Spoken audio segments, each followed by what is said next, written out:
दोस्तों, रामायण में एक रोचक प्रसंग है। सुबह मेघनाद से लक्ष्मण का अंतिम युद्ध होने वाला था। वह मेघनाद जो अब तक अभिजीत था, जिसकी भुजाओं के बल पर रावण युद्ध कर रहा था, अप्रीतम योद्धा जिसके पास सभी दिव्यास्त्र थे। सुबह लक्ष्मण जी राम से आशीर्वाद लेने गए।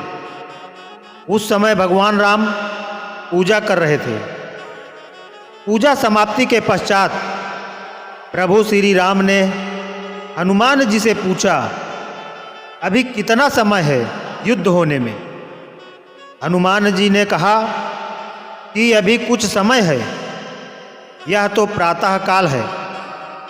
भगवान राम ने लक्ष्मण जी से कहा, हे यह पात्र लो, भिक्षा मांग कर लाओ। जो पहला व्यक्ति मिले उसी से कुछ अन्न मांग लेना। सभी बड़े आश्चर्य में पड़ गए। आशीर्वाद की जगह भिक्षा? लेकिन लक्ष्मण जी को तो जाना ही था। लक्ष्मण जी जब भिक्षा मांगने के लिए निकले तो उन्हें सबसे पहले रावण का एक सैनिक मिल गया।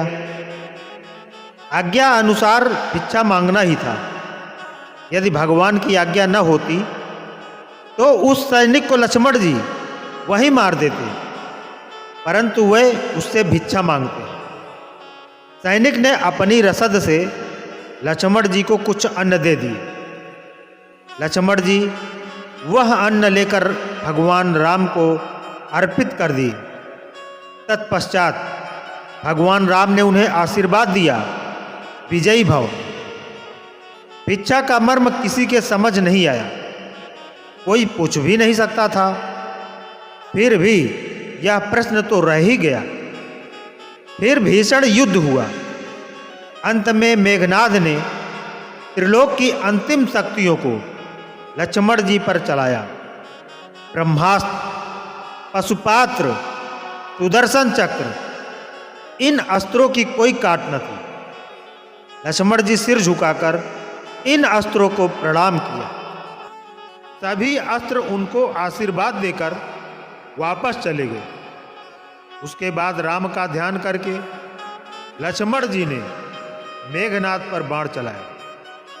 वह हंसने लगा और उसका सिर कटकर जमीन पर गिर गया। उसकी मृत्यु हो गई। उसी दिन संध्याकालीन समय भगवान राम शिव की आराधना कर रहे थे। वह प्रश्न तो अब तक रह ही गया था। हनुमान जी ने पूछ लिया, प्रभु वह भिक्षा का मर्म क्या था? भगवान मुस्कुराने लगे, बोले, मैं लक्ष्मण को जानता हूं। वह अत्यंत क्रोधी हैं, लेकिन युद्ध में बहुत ही विनम्रता की आवश्यकता पड़ती है। विजयी तो वही होता है जो विनम्र हो। मैं जानता था मेघनाद ब्रह्मांड की चिंता नहीं करेगा। वह युद्ध जीतने के लिए दिव्यास्त्रों का प्रयोग करेगा।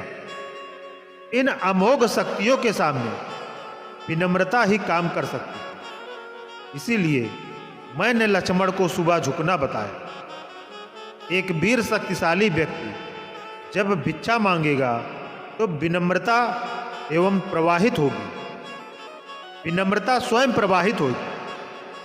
लक्ष्मण ने मेरे नाम से बाण छोड़ा था। यदि मेघनाद उस बाण के सामने विनम्रता दिखाता तो मैं भी उसे क्षमा कर देता। भगवान श्री राम जी एक महान राजा के साथ अद्वितीय सेनापति भी थे। युद्ध काल में विनम्रता शक्ति संचय का भी मार्ग है। वीर पुरुष को शोभा भी देता है। इसीलिए किसी भी बड़े धर्म युद्ध में विजय प्राप्त के लिए विनम्रता और धैर्य का होना अत्यंत आवश्यक है। रामचरितमानस में गोस्वामी तुलसीदास जी ने लिखा भी है, धीरज धर्म मित्र अरुनारी, आपद काल परखिए चारी। तो दोस्तों, आज का यह प्रसंग यहीं समाप्त होता है। कहानी अच्छी लगी हो तो लाइक करें, शेयर करें और इसी तरह की कहानियाँ सुनने के लिए हमारे चैनल को सब्सक्राइब करें। धन्यवाद।